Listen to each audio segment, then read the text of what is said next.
See what happens if we press go live. All right. In five, four, three, two. And we back, and we back, and we back. Uh, and we back, and we back, and we back, and we back, and we back. Yeah. And we back. Thinking Out Loud Podcast, TOLPcast.com. It's your boy J Lip. You know who I am, and you know what this is. Thinking Out Loud with the homie in the building, Keith, son of Keith. My homie, my bro. What's good, baby? What's going on? Chilling, blessed, highly favored, uh, black, shit, all the regular things that I can't escape. And I embrace it all. How about you? Same here. How you feel? The same way. With that being said, man, first and foremost, again, last episode 2 weeks ago, we had Keith on. We were talking about the entire philosophy behind self entrepreneurship, self empowerment when it comes to doing and working for self, providing for self, living for self, versus the corporate plantation, that escape route, the blueprint that Keith began to lay out for us. And I also want to say to everybody, yes, we missed a week. We apologize. Not we, because it wasn't Keith's fault, but I apologize as the proprietor and owner, CEO, president of TOLPcast.com. It was a rough one, man. You know how life goes. Sometimes you get a curveball and you gotta curve with it. So we had the curve last week, but we back and we really and intentionally want to have a continued dialogue on what we discussed previously because it's an important topic and it's one that ain't about the bullshit. We're gonna get straight into it. So when we left off Keith last episode, which was episode 81 by the way, and I told y'all episode 100 I got something special. Stay on the lookout. Last episode we had you on and we was having just great conversation about the condition that we can find ourselves in under an Americanized mentality around having to work and working for a company, a Going through their corporation. education. Yeah. So, just to kind of give people a quick refresher on that, you yourself are putting yourself in position as we speak to not be dependent on the corporate financing of your life and of your family's sustainability, correct? Yeah. All right. So with that being said, again, quickly, how from leaving off from the last discussion, how has that experience been for you? Well, I can say it's been fun. The thing about me that's probably a little bit different from most people is that I spend a lot of time in contemplation, a lot of time researching, reading, observing. And so I spent months pretty much building skill sets, not necessarily so that I could um, be independent of the corporate world, but so I could just be better and more equipped for society, you know. Okay. And So, so, and real go ahead. quick, you said so it's not just about the corporate world; it's more so about self sustainability. Absolutely. Okay. All right. So keep going. My fault. But so yeah, so I basically increased in knowledge in regards to basically what happened is I started building my backyard um, or designing it because my wife said she wanted a nice backyard. Initially we were going to pay someone to do it, and as I started kind of researching what we wanted, I stumbled upon videos that actually show you how to do it. And so it started out with me saying, okay, we'll hire someone to build a deck or a pergola, but I'll do like the mulching. And then as I studied, bought some equipment, started cutting, I realized I could do all of this myself. And so I pretty much did it, and I impressed myself, to be honest with you, because I had never built anything before. I don't consider myself handy, but over the span of 2 months, I pretty much learned, how to join wood, how to, manipulate wood, bricks, and all of this is coming on the heels of me learning how to, manipulate electricity. And so really it was a culminating point where it basically reached the point where I already know that I should be separate from this system. And so just basically out of the blue through, just doing my due diligence and studying and researching, I was able to somehow pull myself all of that. Now I'll say again, I still work for corporate America. I've already started the extraction process, so to speak.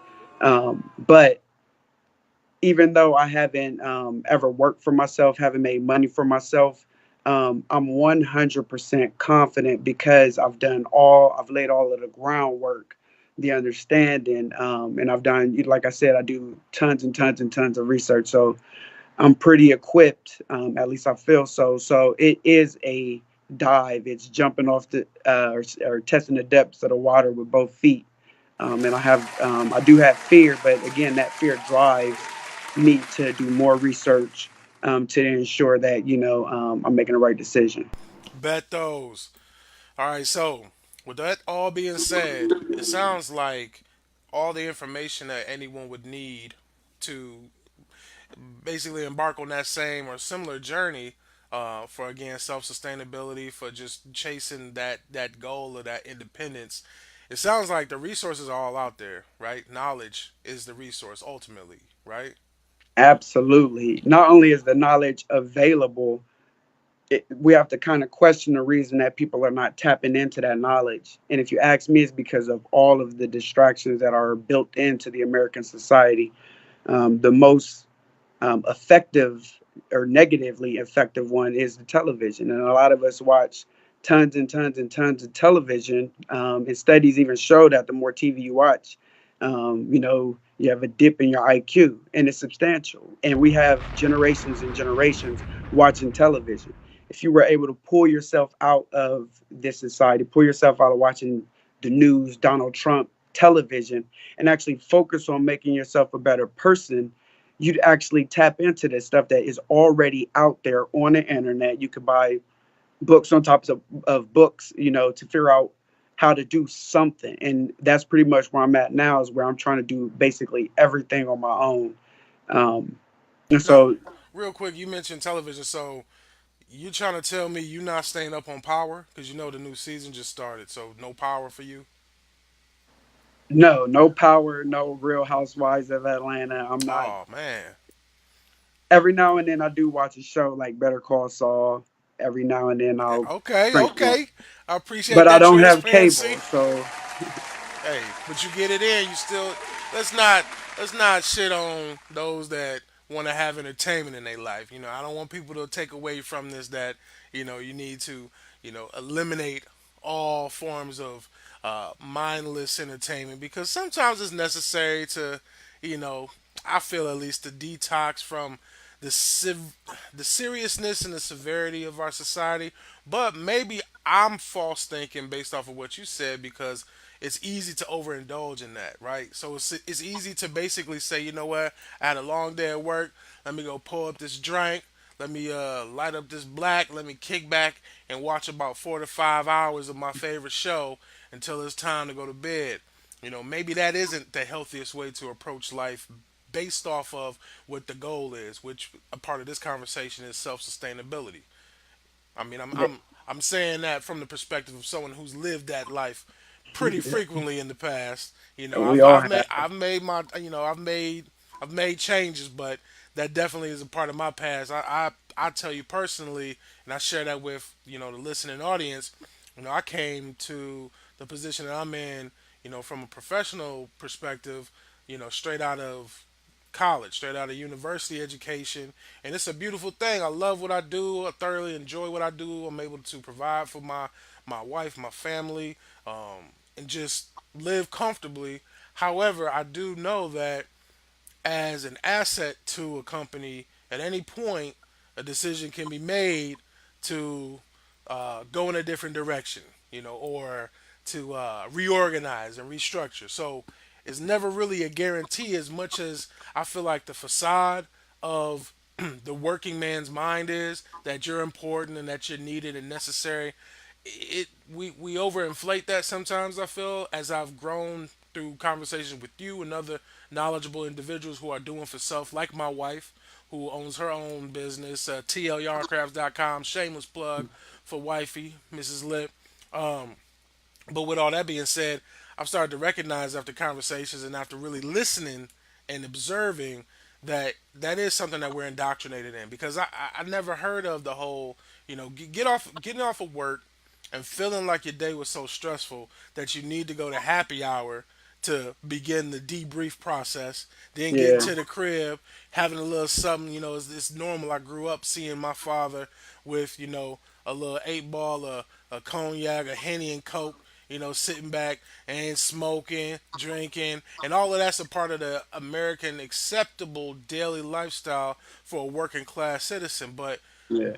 where the building and where the development and the growth for self came into play, it was absent. From my upbringing, I saw that not present, and therefore I was an epitome or a direct reflection of that, even Yeah. subconsciously.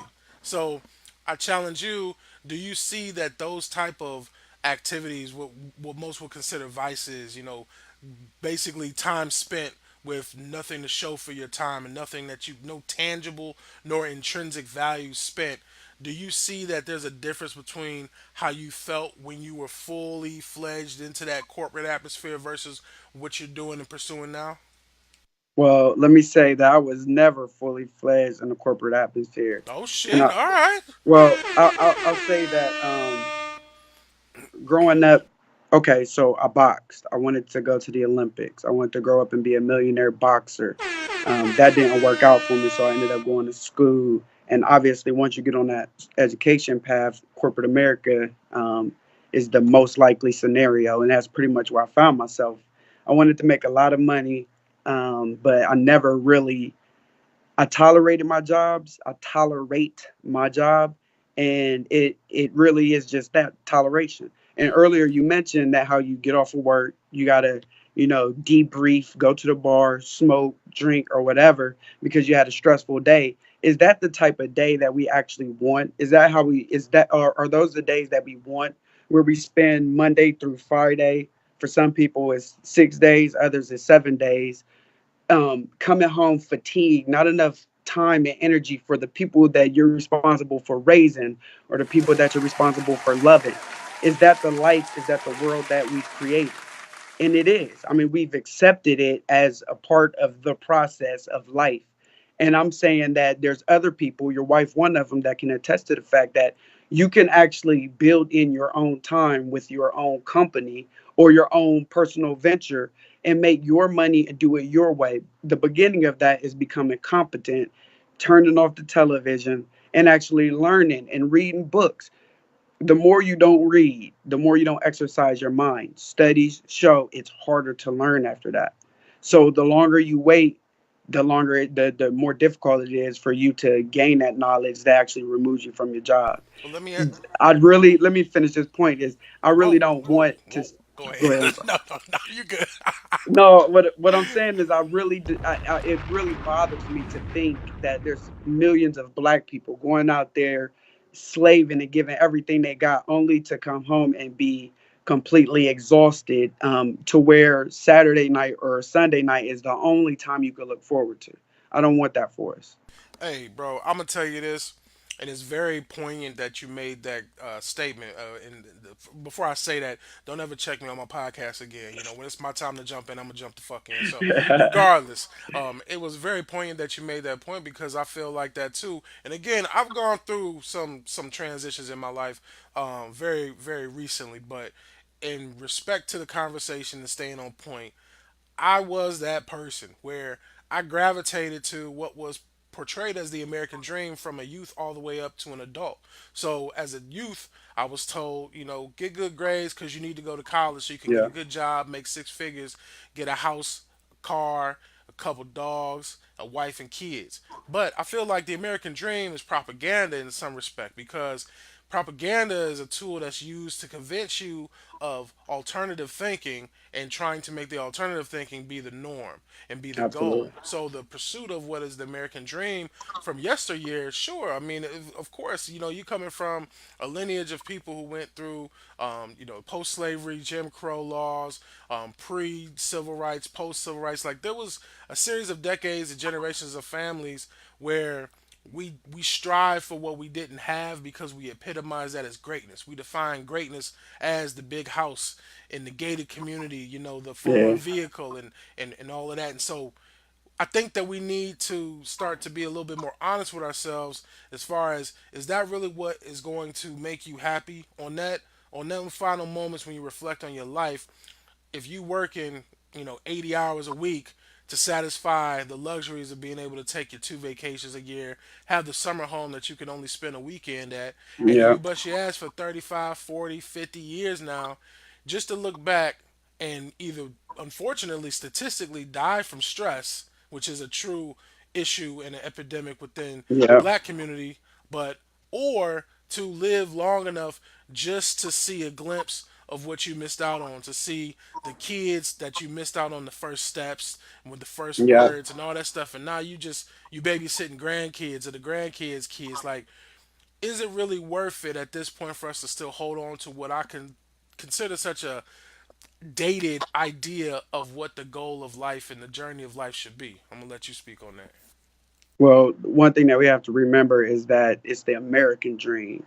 And Correct. this is their dream, and that's the dream that they have given to us. And because we don't own our own school systems, our children feed off of that American dream, including me, our entire lives. And so it takes a person to have contemplation, to be able to actually look at that and say, you know what, this is not my dream.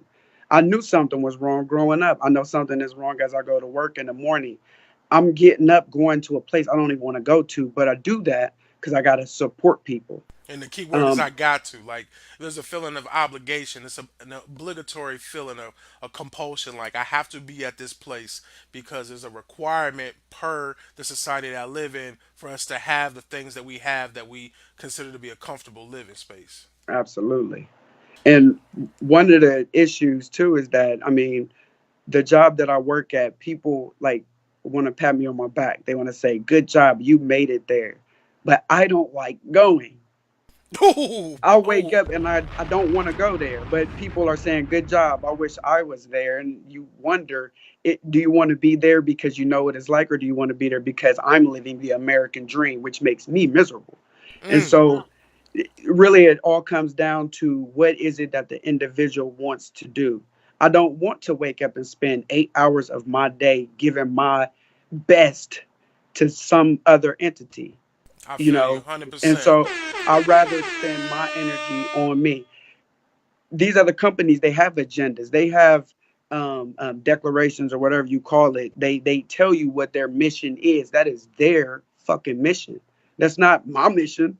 You know what I mean? But we actually pretend that it's our, hold on, we pretend that it's our mission because we want to get hired. We pretend that we like to wake up, coming to work, working 10 to 15 hours a day, so that we can move up. We pretend to like these things, but we don't like to do these things. And I know because people call off work, not because they're sick, because they need to depress, because they Absolutely. What do need they call time it? to Mental just health. kick back. Yeah, they call them mental health days that people take off a random Friday, a random Monday, Yeah, like they're just not ready to re-enter the work week, or even they're not even having the strength of mental cognizance to say I'm going to finish out the work week. I just need to separate myself. And to your point, there's a lot of truth in that because why would you embrace something that you feel like you need to separate yourself from? Something's wrong in that equation. absolutely. And I So like the way you put that. and I like the way that you jump back on here and we can have this dialogue. I told you we was gonna keep it short because I wanted to put a bow on that topic. I didn't want the last shits to run for an hour. So if you need to hear it, go back to episode 81. But you got episode 82. I got my man Keith, and I know his time is precious because he got another book to read and about 7 kids that he's all raising at the same time with his beautiful wife and his family and his garden and all of that and the hydrangeas and all the flowers and all the stuff and all the shits that you could have if you believe in what this man who's experiencing it and who's going through it, and when I say going through it, I mean building, who's building that empire. If you listen to what the man has to say, it should resonate because it's all true. It's all facts. Now I'm still not gonna jump out the gate and start my garden and build my house from scratch. I mean, shit, you don't even know how to make clothes per the last episode, so I still got time to catch up. But in the meantime, what do you want to leave the people with, man? My hope is that we actually just simply wake up. And when I say wake up, I'm not saying like, wake up. I'm just saying that we have to just take time to think, and we have to pull ourselves out of all of the noise in the world and find out truly who we are as people. Because once you find out who you are as a person, it's at that time you can figure out how you could best serve the world and make money and support your family in a way that you want to. Keith, couldn't have said it better myself. Appreciate you, bro. You can find him Word on up. Facebook, Keith space son of Keith, one word, and then your boy J Lip, TOLPcast.com. We are out. Appreciate y'all. Peace.